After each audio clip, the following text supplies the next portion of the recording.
93 FM. 93 FM. Radio.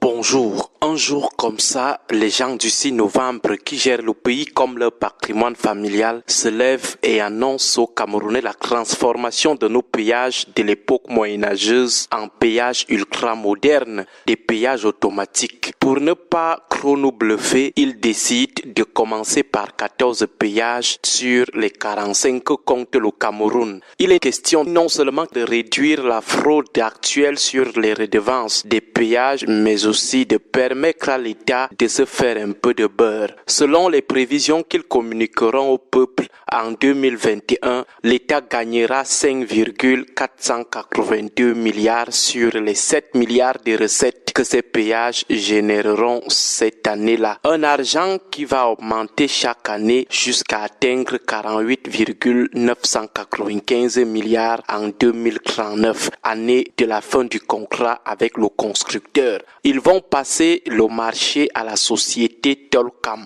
un consortium français fait d'un mélange de Razel, Beck et de GIS. Le 18 mai 2020, le contrat de partenariat est signé pour un coût de 36,2 milliards. Ensuite, ils vont procéder à la pose de la première pierre le 10 décembre 2020 en Bankomo. Les péages devaient être livrés en 2021. 2021, aucun péage est livré, aucun argent généré. 2022, aucun péage est livré, aucun argent généré. Les péages automatiques somnolent toujours dans leur maquette. Mais curieusement, sans même avoir vu l'ombre d'un péage, les gens de 82 décident d'ajouter 5,8 milliards sur le montant initial de 36,2 milliards. Ça fait en tout presque 42 milliards. Si on divise 42 milliards par 14 péages, ça fait 3 milliards par péage. On a donc mis 3 milliards pour chaque péage. 2023,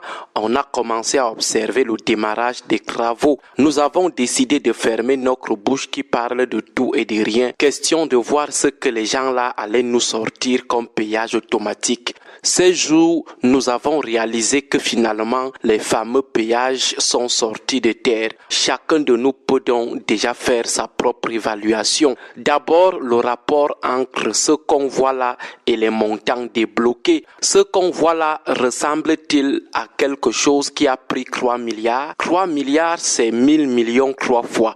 Il y a quoi de 3 milliards là-dedans? Les hangars, les petites guérites des sentinelles, les feux rouges ou alors les barres de fer des barrières de pluie. Qu'est-ce qui a finalement coûté 1000 millions 3 fois sur chacun de ces péages?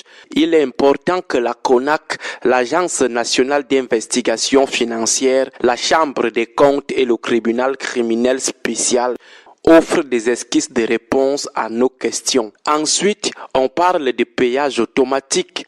Ce que nous voyons là ressemble-t-il vraiment au péage automatique qu'on voit en Occident et même ici en Afrique? Est-ce que ça ressemble à ce qu'on voit au Sénégal? Automatique veut dire que ça fonctionne seul. On n'a pas besoin de solliciter l'aide d'un être humain.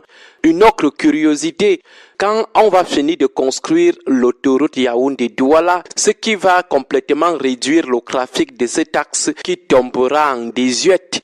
Finalement, on va faire comment pour gagner tous ces milliards qu'on compte engranger et mobiliser pour payer le loyer de 195 milliards aux fabricants de ces péages?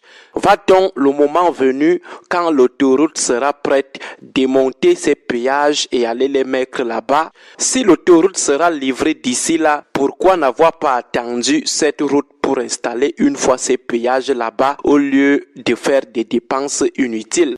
Ou alors c'est une façon pour nos gens de nous dire que nous allons encore utiliser la vieille route-ci jusqu'en 2039, date de la fin du contrat avec les Français. Une manière de nous dire que même en 2039, nous n'aurons pas toujours d'autoroute. Autre chose, les Français de Tolcam, au bout de 15 ans, engrangeront un bénéfice de 143 milliards. L'État du Cameroun ne pouvait-il pas injecter lui-même 42 milliards et gagner aussi ce bénéfice de 143 milliards en 15 ans? Dernière curiosité, ailleurs, les péages sont installés sur des voies exceptionnelles, des voies rapides, des voies qui ne sont pas accessibles à monsieur tout le monde. Ce sont généralement des voies de contournement qui ne connaissent pas d'embouteillage. Ça veut dire que quand tu ne veux pas emprunter la voie qui est utilisée par monsieur tout le monde, tu peux emprunter les voies UP et là-bas, tu dois payer. Tu ne veux pas rouler sur la route des en bas d'en bas, tu peux donc emprunter la voie des en haut d'en haut. Et c'est là-bas qu'il y a les péages. C'est comme ça dans les pays qui ont expérimenté les péages. Mais chez nous, on oblige les gens à payer pour utiliser la voie publique. La règle, c'est que le citoyen qui a son moyen de locomotion doit avoir la liberté d'aller d'un point du pays à un autre sans avoir à débourser un franc pour passer quelque part. Donc, ça veut dire que dans les zones où il y a le péage, il y a le choix entre la voie la plus laborieuse et non payante et la voie la plus rapide mais payante. Mais au Cameroun, on ne donne pas ce choix aux citoyens, on l'oblige plutôt à payer, ce qui est une atteinte grave aux libertés des populations de circuler d'un point à un autre à l'intérieur de leur pays. Bonne journée à tous. Bonne journée. 93 FM.